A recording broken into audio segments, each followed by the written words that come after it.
What's up? What's up? Good morning, good afternoon, good evening, wherever you are. Gonna let a couple people get in here and then I'll start talking. What's up?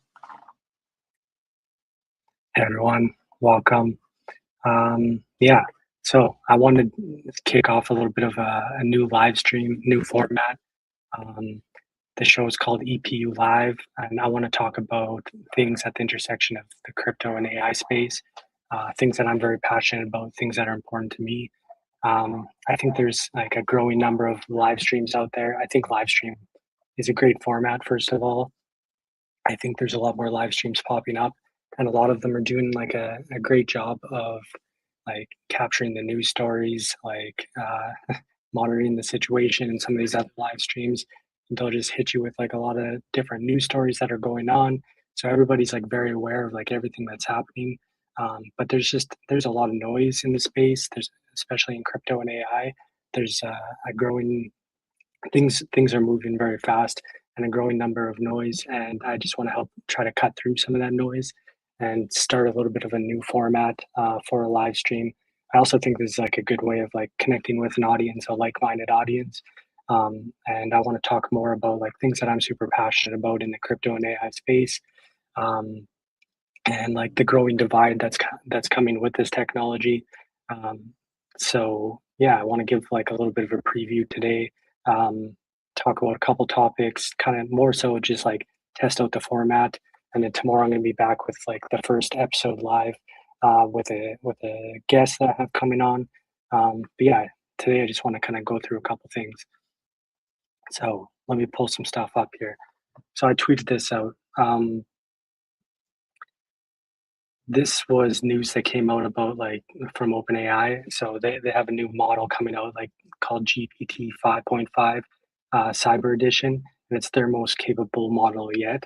And like when I seen this, I thought like, okay, um, this is very interesting, and it kind of was analogous to like the accreditation laws that have been kind of holding people back. So for those that don't know, like there's this accreditation laws in North America and in the U.S., especially in the U.S. Financial markets, where like the average person cannot like invest in most investments. Like for example, SpaceX is a great example for this. Like SpaceX went live, I believe, in 2002 at like $100 million valuation. I believe was the first private round. Um, so if someone could have invested in SpaceX back in 2002, like for example, if you put $1,000 into SpaceX at $100 million valuation, and then it finally IPOs at 1.75 trillion, that's a 20,000x return. On $1,000, you would have made $20 million. But like these types of investments are completely cut off to the average person, and stuff like that is like super frustrating. And now I'm starting to see the same pattern uh, happen with like AI models, and most people haven't really picked up on this yet. But like these new AI models, like if you go through this like release here, GPT 5.5 Cyber, then you've got Mythos 5 and the GPT 5.5 Cyber, the old version. They're the three most capable models of all the models that are available, except all three of those models are completely unavailable to the public, which I thought is like pretty ironic and pretty analogous to like the accreditation laws. So like not only um, does the average person not get uh, like access to like the earliest investments, they also now are not getting access to the best models, which are another form of like investing in your future. Like if you can't get access to the latest models, then how are you supposed to like build things and make money from that? If only like a few people get their hands on this, it just increases the wealth divide that's clearly happening. So these are the kind of topics that I want to talk about a little bit more, and put these puzzle pieces together. The show is called EPU Live because it stands for Escaping the Permanent Underclass. Um, I truly believe that there is a permanent underclass coming, and not that there's already a huge like wealth divide that's happening, but you can kind of see, like I've lived in a lot of different countries, and you see it a lot more in like third world countries or up and coming countries, emerging markets. You see like there's only like you're either really wealthy or you're really poor. and there's no middle class, and that's starting to like happen in North American first world countries and stuff too now. You're starting to see like the middle class really get wiped out, and it's sad to see. But I do think that like some of these technologies, if not used properly or not developed properly, they kind of help widen this gap and help exacerbate this. So I'm a big believer in crypto. For those that don't know me, I got into the space back in 2016. Prior to that, I grew up in Canada, went to business school, studied finance, started my own startup after school, um, grew that to like millions in revenue, sold it, had an exit, and then tried my hand at trading, macro investing, forex trading. Had a finance buddy in running a prop shop, and yes, so 2015, 2016 started playing around and trading macro, trading forex. So I came into crypto from that world, discovered this new BTC asset back in 2016.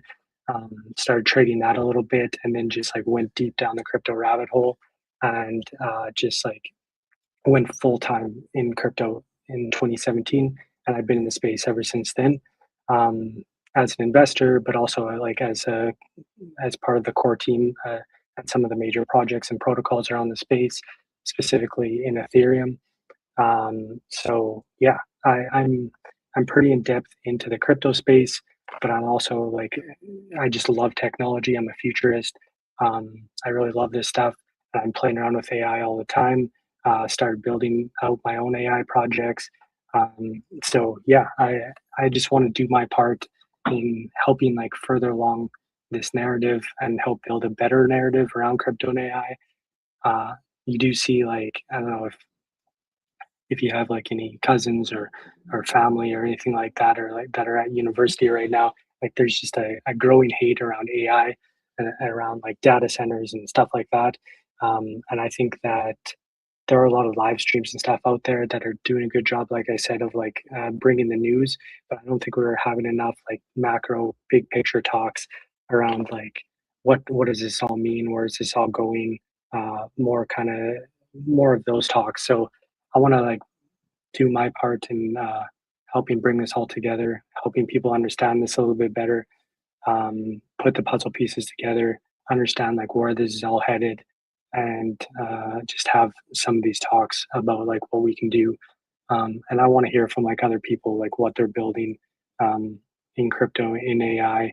I also want to bring on a lot more people outside of crypto, especially. Um, and have chats with them, get their perspective on things, understand why they haven't adopted crypto technology, what the fear is. Same with AI. So yeah, I'm gonna do my part. I just want to do like a little bit of preview. Mainly, just kind of want to like test out the format a bit, make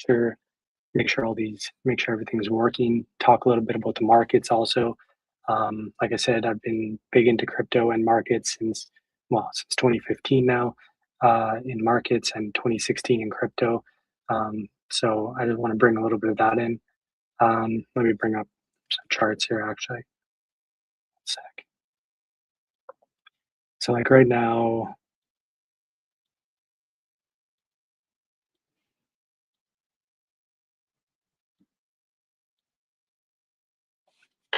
Bitcoin has been we're in like a pretty good sell off right now. Bitcoin is down. It was below 60,000 a few like an hour ago. But yeah, no, hasn't been great. And I think that a lot of the reason why people have been like super frustrated in the crypto space is because like if you look at like the ETH chart here, this gives you a pretty good idea. Like if you use Ethereum kind of um, as like a placeholder for like altcoins because it does kind of represent like the altcoin market in some sense. Like you can see that like in 2020, 2021, we had a huge run up, a real bull market in the crypto space. But then Ethereum barely tapped through to all-time highs in the 2025 bull market that we are supposed to have.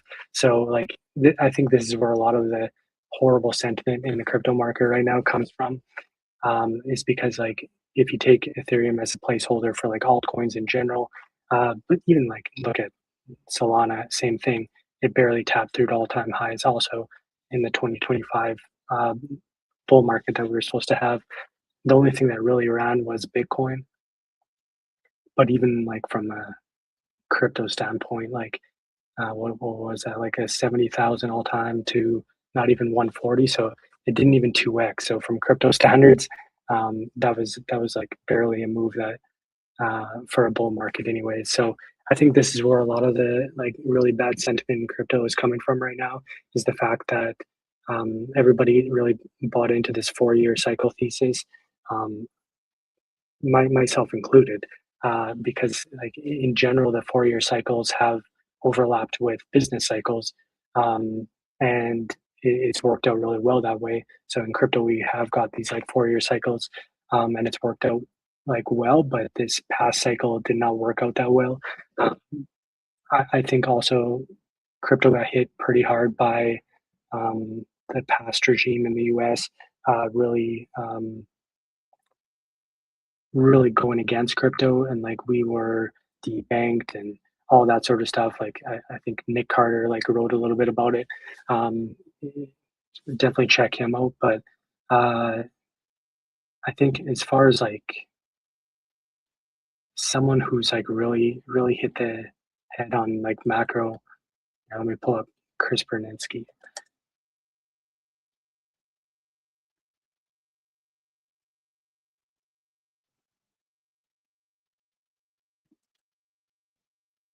Oh, it didn't work. So Chris Berninski's like he used to be at ARK Invest. He's a really good macro thinker, and he nailed the top. Like back in October, he talked about how um, Bitcoin was looking like a little bit toppy, and he made this call that like, hey, we're probably going to see like in the 50 to 70 range. So I think he definitely nailed it. We're now hitting this 50 range in Bitcoin, and I think that this is probably where we bottom out over the next couple months here over the summer. Probably lines up well with this Crypto Clarity Act, which is what I was kind of getting at before. I think we like Gary Gensler and that whole SEC and the last regime in the U.S. like really hit crypto hard from 2020 to 2024, I think it was. And yeah, it was just like a very bad time for the industry. I think that's the reason that only Bitcoin ran this last cycle, was because it was the only thing that like really had a strong regulation around it and had clarity, as you could say. So I think like a big piece of this is this clarity act that's coming up. Hopefully, this gets passed. They're talking about in July going to the Senate floor now. I think the probabilities of it passing are around like 50% right now, but I think it, I mean, my own personal perspective, I think it's got a little bit better shot than that. Um, but I think like the markets probably bottom out sometime over the summer here, and it probably is aligned like somewhere around like July, August with this Clarity Act hopefully getting passed through. Hopefully that helps put in the bottom, and then we start to see the markets actually recover. Um, but yeah, anyways, so I just want to talk a little bit about that. I think a lot that's dragging down the markets right now also is Michael Saylor and the whole master fiasco that's going on right now. Um, I think I think he's getting a lot of the blame of it, and that people are using him as a bit of a scapegoat. But I, I think that we just haven't had like a real business cycle in the space. And I think like once this Clarity Act comes through and the Fed maybe at least starts easing a little bit more, or at least stays stable, I think that that's going to help bring a proper business cycle, and then I think we get the crypto bull market that we never had back in 2025. I think it comes through maybe starting in yeah, late this year and into 2027, 28. Um, Chris talked about it a little bit also. He said like this last bull market just wasn't like past bull markets, and the next bear market won't be like past bear markets. I tend to agree. I think the 4-year cycle is a little bit dead at this point. I think the 4-year cycles only lined up because of the previous business cycles lined up with that, and we just haven't had a proper business cycle. And I think that that's coming. Yeah. So, anyways, trying to give you guys a little bit of optimism. Um, but yeah. So that was basically it. I just wanted to kind of talk a little bit about the markets and give a little bit of preview about the live stream that's coming, test things out. So yeah, those that are interested in crypto AI and the intersection of crypto and AI and having a little bit more big picture talks around around the space and how everything kind of fits together instead of just like a news cycle about like, okay, here's this news story, here's this news story, and just hitting you with all this information. I want to kind of cut through a little bit of that and have a little bit more of a big picture talk, invite on some unique guests, and have a little bit more of these big picture talks. So, yeah, I think that was a good test. I think everything is running well. So I'll be back tomorrow with my first official live stream episode. Got a guest coming on. We'll talk about the sports markets in real life. I think IRL and analog are going to be making a big comeback in the world of like AI. I think that IRL, like in real life, and analog are gonna become like super popular again. People are gonna kind of crave that, and then there's gonna be a little bit of a barbell of like everybody spending their work lives and like a lot of their lives on in the digital space, and then they're gonna like really crave in real life. So we're gonna have that talk a little bit more tomorrow, also with a guest I have coming on. So yeah, stay tuned. I just want to make sure everything was working here today. Thanks for joining me, and I'll be back tomorrow with the first live stream. Cheers, guys.